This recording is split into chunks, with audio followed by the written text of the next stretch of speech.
Hello, my friends, and welcome to another episode of Help Me Think. I'm your host, Starla West. Today, we are about to embark on a captivating journey into the world of executive productivity and strategic calendar management. But before we dive into this fascinating topic, let's take a moment to recognize our title sponsor, Business Furniture. Help Me Think is sponsored by Business Furniture, a 100-year-old organization focusing on innovation since 1922. That's right, you heard me correctly. Business Furniture just celebrated its 100th anniversary of creating spaces where people can work better, learn better, and feel better. They truly are the experts when it comes to creating spaces where employees can show up and do their best thinking and best work. As you all know, hybrid work has gone mainstream, and it's one of the biggest economic and cultural changes facing leaders today. Most organizations that choose hybrid work are trying to offer a balance between the flexibility that people want and the need to bring employees together to foster collaboration and innovation. And these guys know how to do it. So let Business Furniture help build a sense of community for your company. Check them out at businessfurniture.net. And now, back to our episode. Today, we're delving into a transformative, but not so new concept, entrusting your calendar to a skilled assistant. Your calendar is more than a schedule. It's a roadmap to optimizing your work and life. And much like the video game Tetris, do you remember that video game where one must masterfully orchestrate falling blocks into a puzzle? Your assistant can expertly navigate the puzzle of your daily commitments, optimizing your schedule to ensure your highest priorities receive the attention they deserve. This strategic shift has the potential to liberate your energy, empowering you to channel it into more productive and enjoyable activities. And with the elimination of decision fatigue, you can focus on what truly matters. Just imagine having the mental clarity each day to make informed decisions. Now, this transformation isn't theoretical. It's the real world magic that our special guest, Tiffany Nguyen, has mastered as the executive assistant for the CEO of Repeat MD. Tiffany is a thought leader and a highly sought out speaker in the administrative professional community. Her analytical approach to calendar optimization and productivity enhancement has produced remarkable results. And in today's episode, she unveils for us the secrets to reclaiming your energy and conquering decision fatigue as a in demand executive leader. If you listen to episode 9 of Help Me Think, then you know that I discovered Tiffany's expertise at Enlighten 23, a gathering of administrative professionals hosted by Joan Burge and her team at Office Dynamics. If you're curious about this conference, check out the link in the show notes. Now, during this event, I attended Tiffany's session on strategic calendar management, and I was instantly captivated. I knew I had to bring her insights to our listeners because we all know the frustration of being in back to back meetings, leaving little to no room for strategic thinking. And here's the incredible part. Thanks to Tiffany's expertise, she unearthed a staggering 10 and a half extra hours in her CEO's weekly calendar for strategic thinking and flex time. She also streamlined the CEO's weekly recurring meetings from devouring 39% of his week to now only 23% of his week. And she significantly reduced his tactical meeting time, liberating him from 9 hours to just 3.25 hours each week. This, my friends, is the true magic of an executive assistant proficient in strategic calendar management. Join us as we embark on this journey into the Tetris of time. We'll reveal how strategic calendar management can be a game changer, ensuring every moment of your day aligns with your overarching objectives while conserving your precious energy and eliminating decision fatigue. And don't forget to download the free worksheet for this episode. It's your guide to implementing Tiffany's calendar audit steps and achieving real results. Now, without further ado, let's dive into part 2 of our conversation with the exceptional Tiffany Nguyen. It's time to reclaim your calendar and supercharge your productivity. I mentioned that you found 10 and a half more hours in your CEO's weekly calendar for what you call flex time and triple T time. And so excited to talk about that a little bit more. But let's talk about how and why you do that when you step in every time you step into an executive assistant's role. And I know that you're only 4 months into your current role. 4 weeks. 4 4 weeks. weeks, 4 weeks. Yeah, Yes. what am I saying? 4 weeks. Share with us how you did that in your previous role and share with us where you are right now if Yeah. you've engaged in that quite yet with your With current the role. Yeah. Yeah, my last CEO that I supported, I actually came in as a manager of admin operations with the company, not as the CEO's EA. So I actually had 3 to 4 months of I'd say it's a benefit of me, being in the company, but not supporting the CEO, because then I was able to understand the environment and what some pain points were across the company.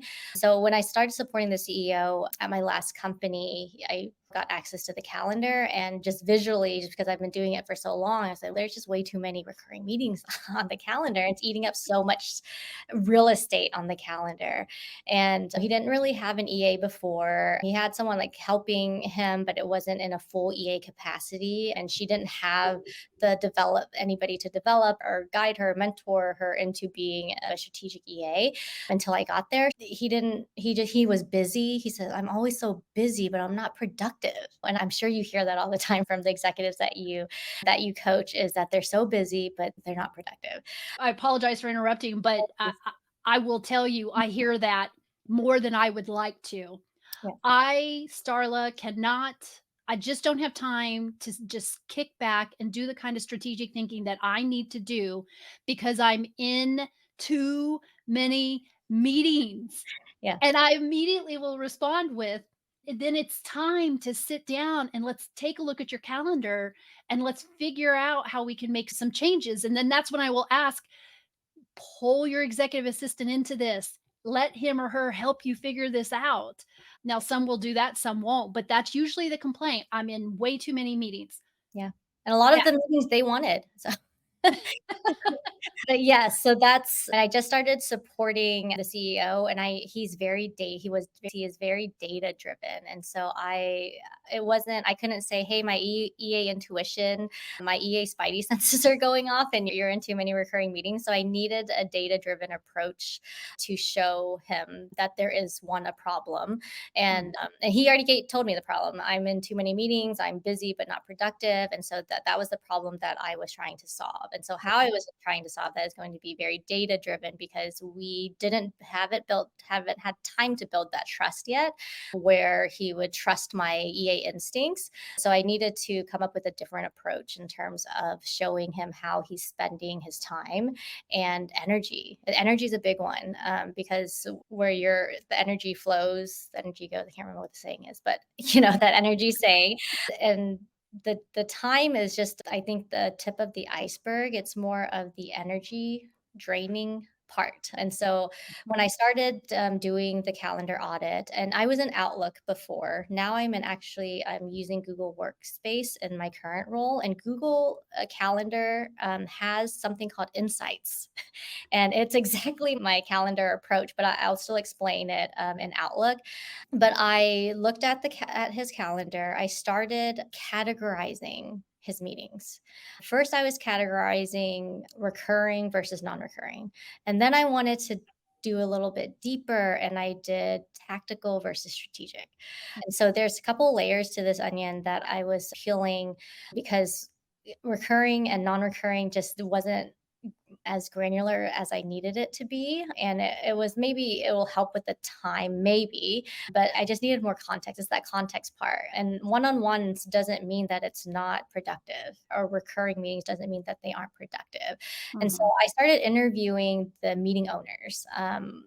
Some of them were the executive, was Eric himself.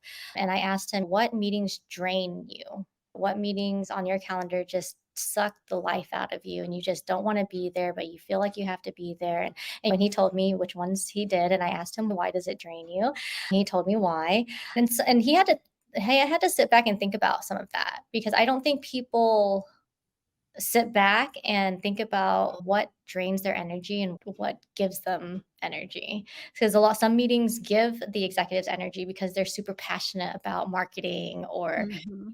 things like that. And some executives, like the CFO, doesn't care to be in marketing meetings, but he has to be because it costs money. So those are the things that I was trying to figure out of where is the energy flowing. Okay. And so the meetings that he just needed to be in that sucked the energy out of him, I put in the mornings when hopefully they've had a good night's sleep and they weren't in a ton of meetings before where they were just back to back and didn't even barely got a lunch and couldn't even take a restroom break and all of that. So I did the more energy draining but necessary meetings in the mornings for the certain executive. And then I also interviewed the other meeting owners and I approached them and I said, "Hey, I just started supporting Eric and like I'm trying to just give him some real estate on his calendar for investor meetings or any fires that come up, like personnel issues or things like that he just can't even accommodate right now because his calendar is so full. And can you help me understand, give me context on what this meeting is? What is the purpose of the executive being there? Is there a decision that needs to be made? Is there something being escalated?" And in this certain case, a lot of it was he needs to be there to make sure that everybody else is doing what they need to be doing. And I said, I was like, I get it. I get it that that's a fact. It was a fact that he needed to be there to hold everyone accountable and in terms of what they needed to get done. But that was a cultural issue and an accountability issue. Mm. So then we start getting really deep into like the accountability culture in the organization and this discussion just how I'm going to create more time in the calendar became how are we going to change the culture around here? And how are we going to hold people more accountable to what they say that they're going to do? And then we start talking about metrics dashboards and all of these other things, these metrics that people have to report. And if there needs to be, and they weren't doing that before. But just it stemmed into so much more than just time and calendar. But that was my experience with my last executive. I apologize for interrupting, but I think that's a beautiful example of what a business partner's mindset looks like. Whereas what we would consider to be a traditional administrative professional, they would probably go into those meetings and they would be very task focused. I need to figure out what this meeting is for and whether or not my executive needs to be in there. And as things surface that you just pointed out, they may or may not look at that as this is my responsibility to bring awareness to my executive about this cultural issue and that there's some opportunities here to Mhm. improve the culture in a way that there's lots of benefits that come from that, not just you getting out of some meetings. So yeah, I thank you for sharing that because I think that's a beautiful example of that kind of mindset. So yes, and it's our is the CEO empowering these people to make the decisions without him having to approve everything. It's also that empowerment and authority and not micromanaging the team and trusting them to do what you hired them to do and development. You have to allow them to make mistakes as well and fail to a certain degree, but have those boundaries set at the beginning. So I also had that conversation with the CEO. It stemmed from all of this calendar, the audit of the calendar is all of these cultural gaps that we should be aware of. And do we want to prioritize and fix and bridge these gaps, or is now not the time? Right. Um, How did the meeting owners respond to your inquiries? Because I know some of them had to be thinking, "What is going on?" And is she trying to yeah. eliminate my meeting from his calendar, and how do I feel about that? Everyone responded differently, but I always start with the why. I always start with the why. I don't like to do anything that somebody asks me to do unless I understand the why behind it. And that could be annoying to some execs, but that's the way that I function and I make sure that the executive is aligned on why it's important for me to have context because it just makes me more effective. But I always start with the why. I approach the meeting owners and this is what I'm doing. So very transparent of what I'm doing, telling them the why. They wanted to do a transaction when I first started supporting the executive and he needed space to have all of these due diligence meetings with the investors and with the bankers and with the private equity company. So that's the why. That's Mhm. the why. And I also approached it where this was a win for them as well. Like, you're empowered, and the CEO told me, like, you are empowered to make some of these decisions without him, or via email or Slack instead of in a 45-minute meeting, or send the executive summary. And if he has questions, he'll ask. And if not, he'll approve it. So it's more efficient in the process for them, and it empowers them to make decisions. And I think people want that. Yeah. And there goes your empathy again. You are positioning these conversations in a way that they see why this is beneficial for them, not just this is something I need to get done for the CEO. Yes. Okay, so you categorized his meetings in a meaningful way on the computer in his calendar. Then you interviewed him to better understand his mindset around all of this and which meetings bring him energy, which meetings does he want to be in, which ones drain him and suck the life out of him. And then you interviewed the meeting owners to gather intel as well. So what happens next? So I those are all my data points. So I consolidated all of that data and I put it in a pie graph form in terms of percentage of time that he's spending in tactical versus strategic versus recurring and non-recurring. And there were a couple different projects going on at that time. And so I said, this project that affects the company a little bit moderately, you're spending 68% of your of your time focused on. That's an example. It wasn't that bad, but that's how I approached it in terms of impact versus effort, in terms of time, right? Yeah, impact versus effort and time and energy and attention. Yes. And it's also, if executive is super passionate about marketing and he's in all these marketing meetings that he doesn't necessarily need to be in, but it does bring him energy and life. But it's also like the necessity versus the need versus the want. Right. For the executive. We talked about that as well. And so I put it in a PowerPoint, all of the data points and my proposal. So I never bring a problem to the executive. I always bring solutions, right? And with this certain executive, he doesn't like surprises. Like, he won't take same day meetings, things like that. So I sent the deck to him ahead of time, ahead of the meeting, so that he can review it. And then we start the meeting off. We don't have to go through the deck. I don't have to go through each slide because he's already reviewed it. And then we're just digging into the discussion. And so this 45 to an hour meeting happened in 30 minutes because I sent him pre-reads to do, and I blocked out time for him to read the slide deck. And we can just hit the ground running in the meeting, and like, he can ask his questions and we can dive into it. So that was my strategy in terms of presenting the information to him. Okay, let's stay there for a moment. Did you just say that you blocked out time on his calendar Yeah.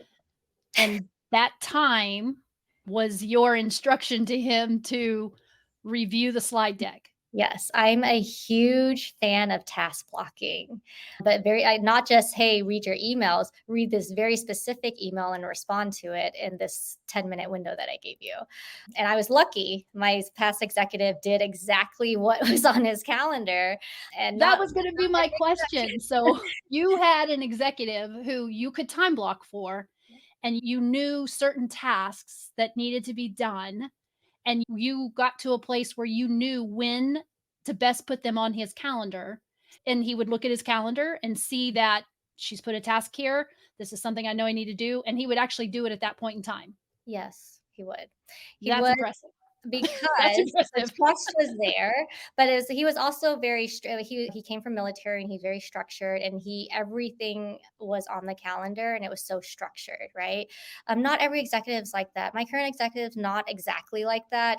There are some times and days where he's knocking out his tasks, but there are other days where I have so many tasks in the calendar, and I don't know if they're going to get done or not. But I just move them to another day as I'm learning about the priorities of not only the business, but the executives in both personal life and work life. Once I start understanding those, then I'll be able to prioritize the task. And I'm not just throwing tasks on the calendar just because there's an opening, but I know that they'll be in the right mindset to answer this escalated customer email or whatever the task is. So And I'm not offended if it doesn't get done on the time that I told this person to to do it. I just move it. So the adaptability and flexibility is also a big thing for me as well, and just no judgment. I presented just like the calendar, strategic calendar management data. I presented the data. You said there was a problem. We agreed what the problem was. These are my solutions. This is the data. And if you decide to take none of my proposals, that's fine. But you will continue to feel like you're too busy and in too many meetings and not productive. The executives, leaders that are out there listening, this is the kind of EA that you want, someone who gets to know you so well that they're not only time blocking for you, but they're strategically time blocking and putting tasks on your calendar when they know that you are best suited to get those things done in terms of your mindset, your energy, and your attention. Oh my gosh, I know there's got to be so many leaders out here saying, how do I get Tiffany? How do I get a Tiffany? Someone has a cloning machine that Okay, so you knew that that your previous CEO very data driven, very structured, and you took all the right steps to put the potential solutions in front of him. And where did it go next? What happened next? yeah, we took my initial meeting, we took about 50% of the proposals then. And I did short-term proposal solutions, midterm solutions, which was past 3 months, and then Mhm. long-term solutions of what we can consider doing, dropping in terms of dropping meetings in 6 plus months. So I did short-term, long-term, midterm, long-term solutions because I'm really big on this sunset approach as well. I don't like to come in here and I'm like a heart transplant in a new company, and the heart, like I have to be accepted from the company and the people to be able to function well and be effective. And so I really like the sunsetting approach. And maybe it's a roadmap, sort of a roadmap of let's start pulling back on some of these meetings, not just drop them right away, even if they're not necessary, right? Mhm. Because I take into account people's mindsets and the psychology, and I don't want them to be offended. So I like the sunset approach, and I take that to with a lot of things that I do in terms of implementing change within an organization or the current processes, especially around the CEO. Yeah. And I can see where that would be beneficial because drastic changes, a lot of drastic changes up front. Sometimes that's really tough to sustain. Yeah, and it doesn't help when it doesn't help the EA's reputation if they come in here and just start canceling meetings because they don't need to be in, because the CEO doesn't need to be in it.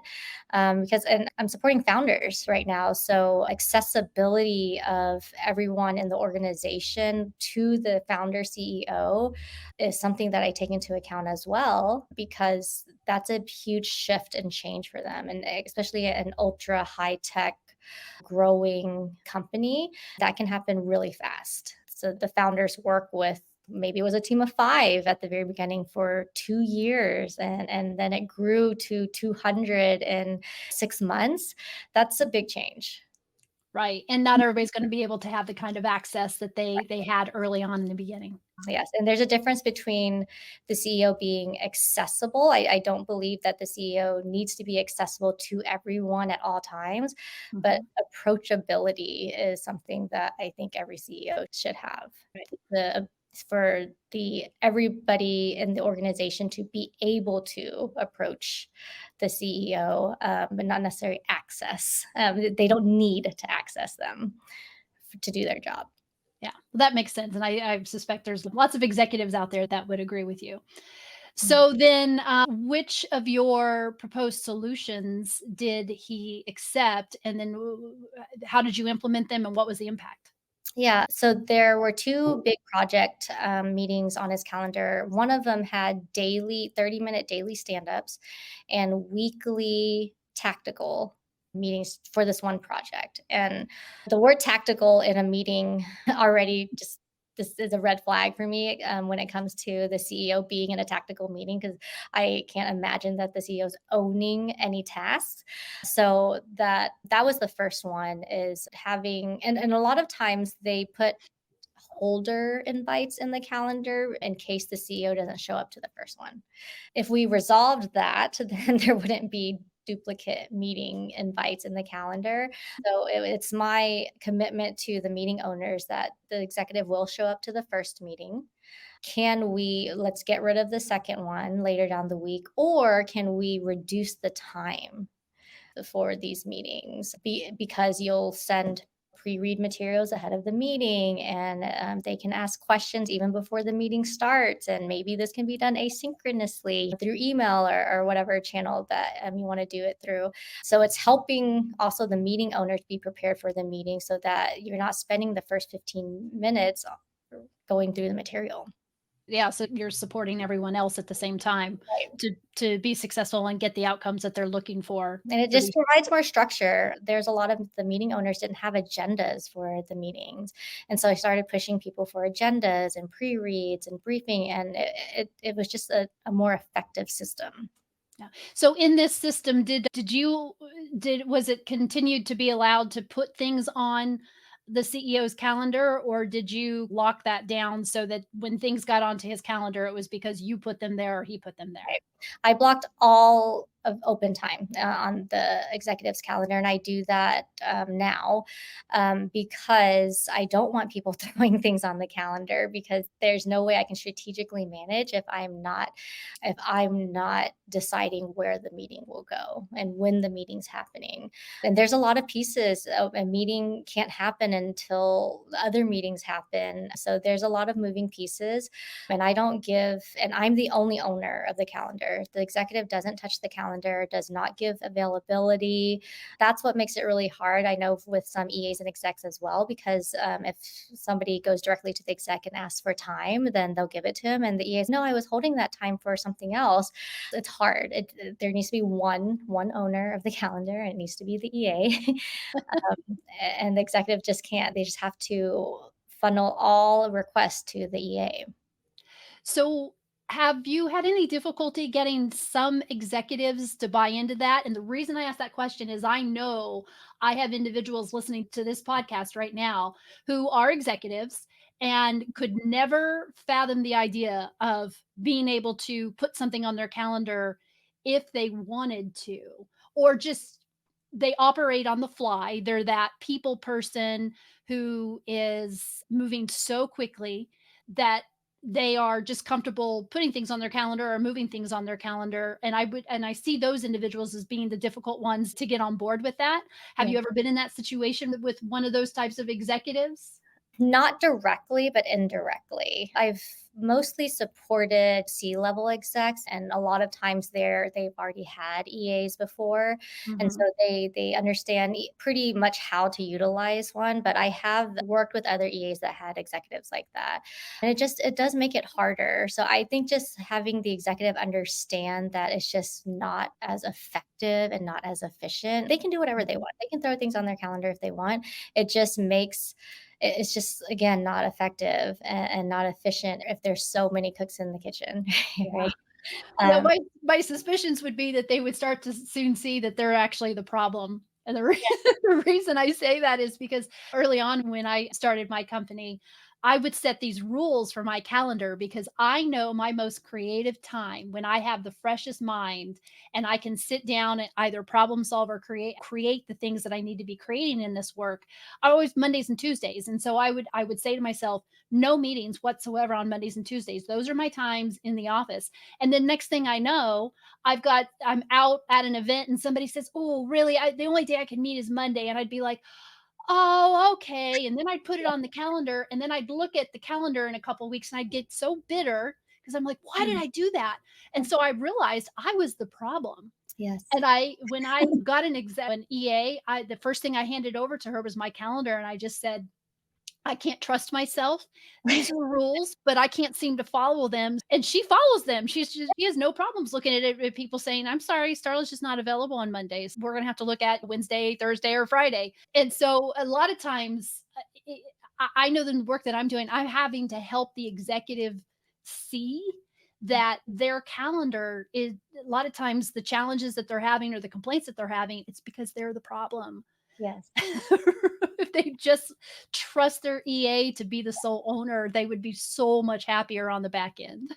But EAs have a role to play there as well as building that trust and getting the exec to be confident in their abilities to strategically manage the calendar. So it's a two-way street because there are a lot of EAs out there that aren't able to yet, or and you can't assume and feel entitled that just because you have an EA title, you get to control the calendar. You have to build that trust and confident with your executive first. Yeah, and prove that you can do it in a way that really benefits them. Yeah. That leaves them thinking. I think my goal would be if I was in that role, my goal would be that in 6 months they looked at me and said, "I wish I would have done this sooner." Yeah. Yes. Yes. So let's go back to the recommendations that you put in place and the steps that you took and then those outcomes. Yes, so we took about 50% of my proposals, which I was actually surprised by. And this was 50% of the short-term proposals. And we actually took one of the long-term proposals immediately, which Mm, was eliminating one of the project tactical meetings. And there were some proposals that he still to this day hasn't taken. I recommended not doing weekly one-on-ones with his direct reports, and he still to this day has weekly one-on-ones with his direct reports, and that's fine. There are different phases of the business where and different personalities as well, and also different skill sets of the executive leadership team that comes into play. And I don't think that I took that into account when I was suggesting to not have weekly one-on-ones. So now my current CEO has weekly one-on-ones with his direct reports, and I'm not going to recommend that he get rid of them because they are very important in the startup phase of the company. So taking away those project meetings and empowering those meeting owners to one make decisions, to have pre-reads ahead of the meeting and just be prepared, an agenda and be prepared. That was just saving so much time, and understanding just the mindset as well. But it allowed, and then we went into like a diligence phase with some investors that just ate up so much time, but we didn't have to adjust too much to it because the space was sorry. no, of course. The space was there for me to accommodate all of those meetings. So it just happened at the right time, right before we had those investor meetings, and it proved that this works in that case. It did work because I'll go back to what stood out to me, and you can add in here anything that I missed. But the 10 and a half hours, more time on their calendar for flex and the triple T time. And I do want to go back to what that is. Okay. But then you were able to reduce his weekly recurring meetings from 39% of his week to only 23% of his week. And then the time spent in tactical meetings went from 9 hours per week to 3.25 hours. And that set him up to have that flex time that you were talking about earlier to deal with problems that come up or to just be agile enough to do the things that need to be done in the moment Right. that he otherwise couldn't do if he was stuck in meetings. Right. So what is the triple T time? Triple T is think tank time, which is what my former colleague called it. I call it time to think. And I supported the founder in my last role, which is who I did the calendar audit for. And he wanted that creative space that you were talking about that you do on Mondays and Tuesdays. And I think it's important for founders, especially, but every executive, but to have just that empty space in the calendar so that they can be creative and innovative and have those big ideas because they can't do that if they're in meetings all the time because their focus is in the meeting. So I carved out and I protected the triple T time. I made sure that there was at least 30 minutes in the morning. There was a 2 hour lunch break every day that I protected. And then there was an hour in the afternoon. So I stacked most of the meetings up front loaded them in the mornings because Mhm. he was just a lot more attentive then and engaged in the meetings then. And then towards the afternoon, it would just be breathing room or time to think or just brainstorm. He really liked whiteboarding. He had a couple whiteboards in his office. So it was time for him. And I saw him in there during his triple T time, just like scribbling away on his whiteboard. And sometimes he had his feet up on his desk and was reading the newspaper. And I just carved out the time for him to do those things so that he can be engaged in the meetings that he is in. So you said protecting, you protected this time, and we already talked about the fact that you protected the time by blocking it on the calendar and making sure that people couldn't drop calendar items into his calendar. Mm. But humans being what they are and what we know about them, I can't imagine that there weren't key people in the organization who started to sniff out when those times were. Excuse me, and I do have to clear my throat here real No quick. worries. My apologies. Sniff out that he's in his office during these times and he's normally, and I'm using flying quotes here, free. How did you keep individuals from invading that time physically in his office? I moved my desk right across from his office. I moved my office right across from his office. It was literally, I can see him working. And people would walk by and they're like, "Oh, why'd you move?" And I said, "I just need to make sure that Eric's working." Joke out of it. But really, it was to make sure that people weren't just swinging by. But he had the personality where, although his door was open, it what didn't mean that his door was open. It was just physically open. I think he already set that culture before I got there.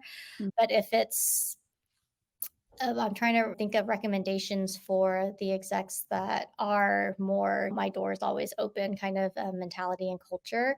Recently, my one of the EAs that I work with now scheduled an open office hours for her executive, and it could be Mm. dropping in on a Zoom or stopping or physically stopping by his office. And I think that's helpful to have open office hours where you can just come by, and if there's anything that the executive was has been like blocking them on and hasn't been responsive and things like that, stop by the office hours and they can knock it out there.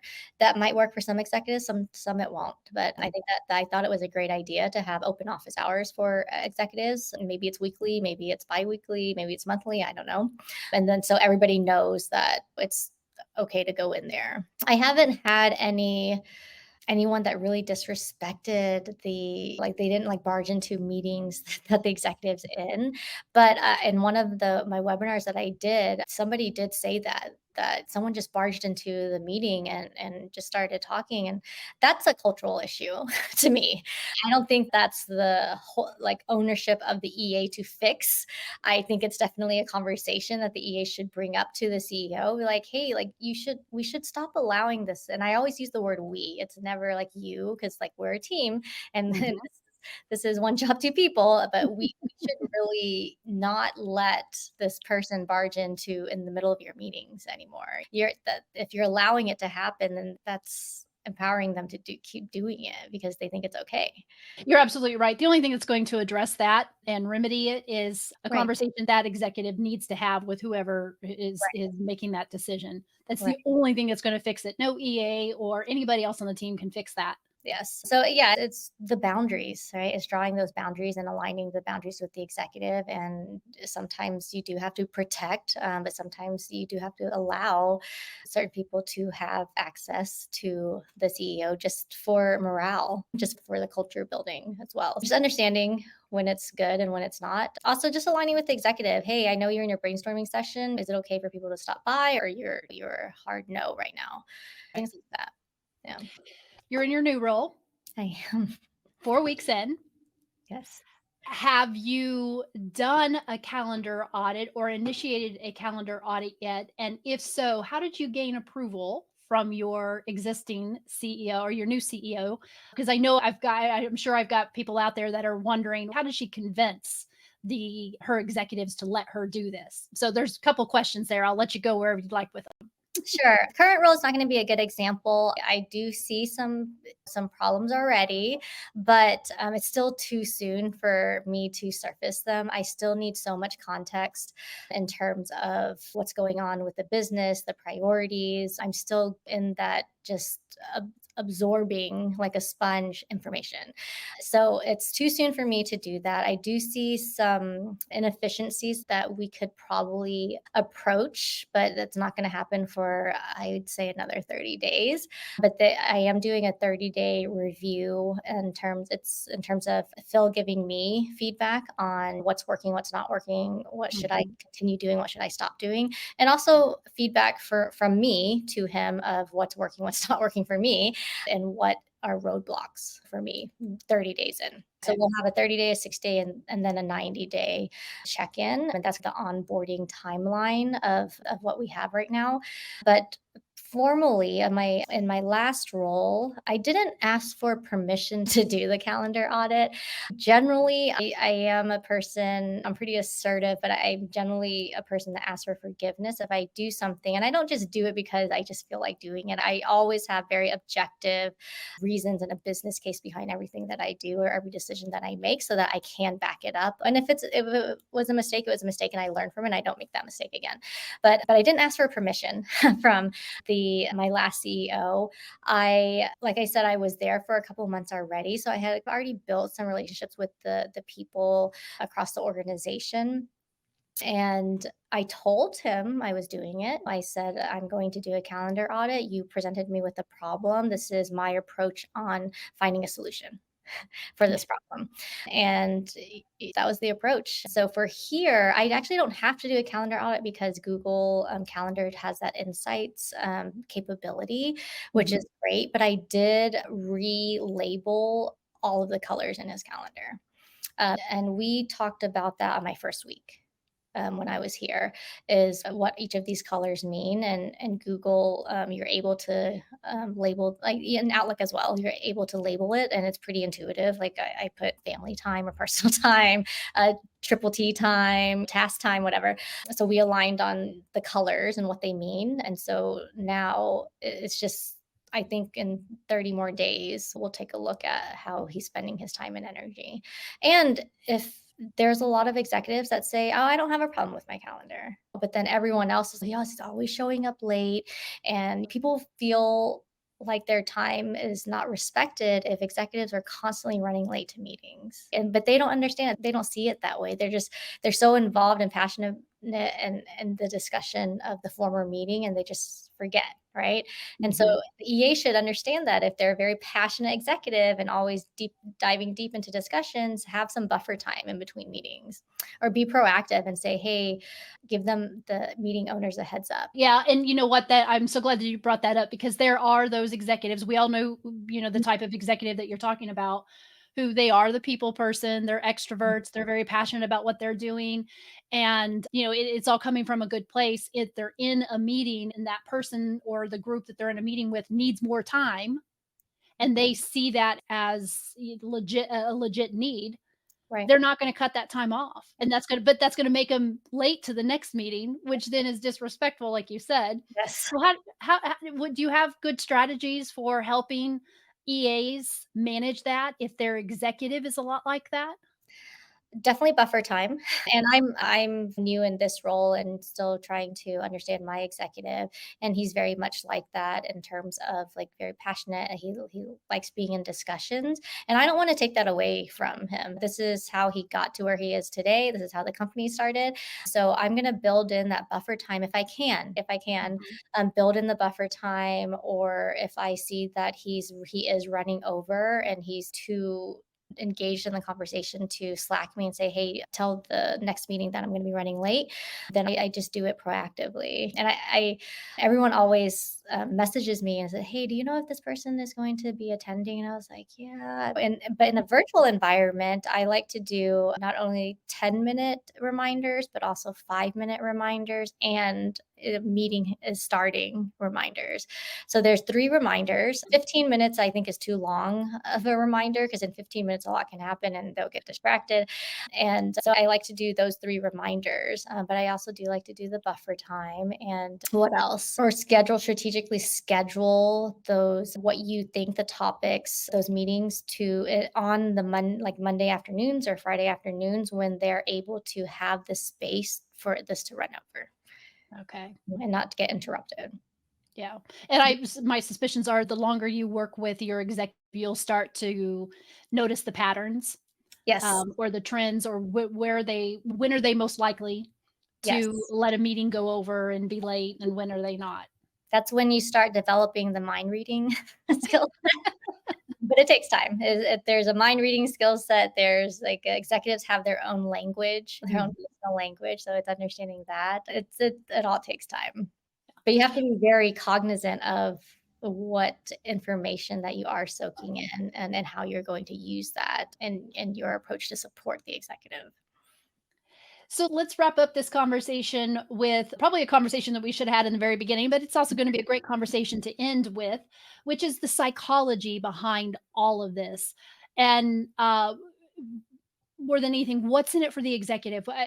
What do they have to gain when they either themselves, for those that don't have an EA, either themselves or those with an EA allow an EA to do a calendar audit and to get much more engaged in strategic calendar management? What is there to gain, and why would they want to do this? Gain from a psychology perspective, or Yes. gain from, okay. Or whichever direction. If I didn't ask the question appropriately, you just answer it the way that it needs to be answered. Yeah, objectively, they're gaining time, right? They're gaining time with the calendar, but I think it's the energy. They're gaining the stuff that feeds their energy and makes them excited about things, and they're getting rid of the meetings or tasks that drain their energy. So I think it's energy conservation where and redistributing that energy into things that they love doing. And if it's creative, it's innovative, strategic, if it's going to trade shows, if they love doing that, they need the space to do that. And it doesn't feel like work anymore. I think a lot of entrepreneurs and founders, it doesn't feel like work for them anyway, but it just makes the job more fun. And the EAs love what they do. They're not just doing this for a paycheck. They actually love what they do, and they're good at what they do. And so let them do what they love so that you can do what you love. Yeah, and in most cases, way better at it than the executive probably would be at it. Yes, yes, Yeah, let's just be honest. This is true. No matter how great the executive thinks he or she is, their EA is far better at their job than the executive could ever be at it, yes, for obvious reasons. And I think it also probably eliminates decision fatigue for the executive, doesn't it? yes, That's one of the things I loved. Once I handed everything over to Jenny, I was just like, "Oh, thank heavens I don't have to waste my brain power trying to think yes. through all of this stuff and make decisions." Yes, yeah, thanks for bringing that up. That's a great point. Decision fatigue is real, and I don't think people are able to articulate it or identify what it is. But it's that at the end of the week where you can't decide on what to eat for dinner or where to go for dinner, that's because you've made too many decisions at the beginning of the week or throughout the week that you just can't make a simple decision like that anymore. So yes, there's definitely the decision fatigue. It helps with that because when the EA is good at what he or she is good at in terms of managing the executive's time, then the executive has to make less decisions. And if you have the system and the Mhm. structure in place, the system does the work for you. But you have to invest in building the system and building that trust with the EA. And that's when it's a well-oiled machine, is when the system is up and running and it's built correctly and you've stepped back and you've invested the time into building the system, then the system gives back to you. And the ROI on this EA system that you've built out with the EA is never ending rewards in terms of energy, giving back energy. Lovely. My friend, you were, quite an impressive young woman. I am so Yeah, happy our paths have crossed. I am too. This conversation was so exciting for me on a Friday. So thank you, Starla, for inviting me. This was so fun. It was my pleasure. So my last question, well, actually, I have two final questions. One, is there anything that we didn't talk about that we should have talked about today, or anything that I should have asked that I didn't? I don't think so. I think we've covered a lot. All right. All And based on an a calendar audit. hey, it's important stuff. It deserves its time. How can we find you? How can people find you on social media?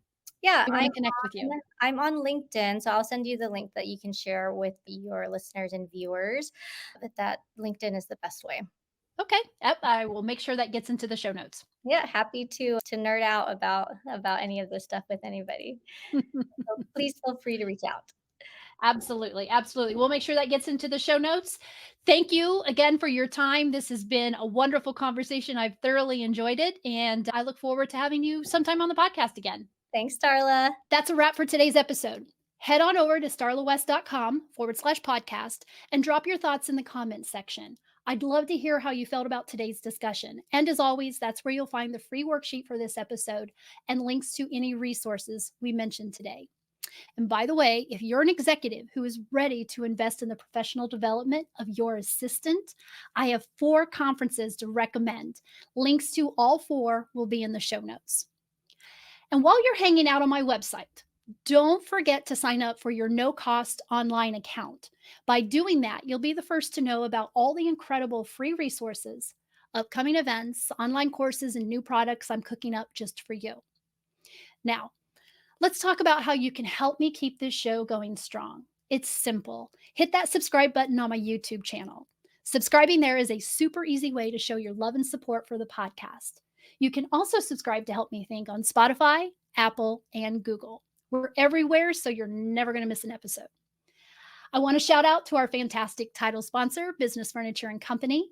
They make this podcast possible, and I'm super grateful for their support. All right, folks, that's a wrap for today's episode. Thank you so much for tuning in.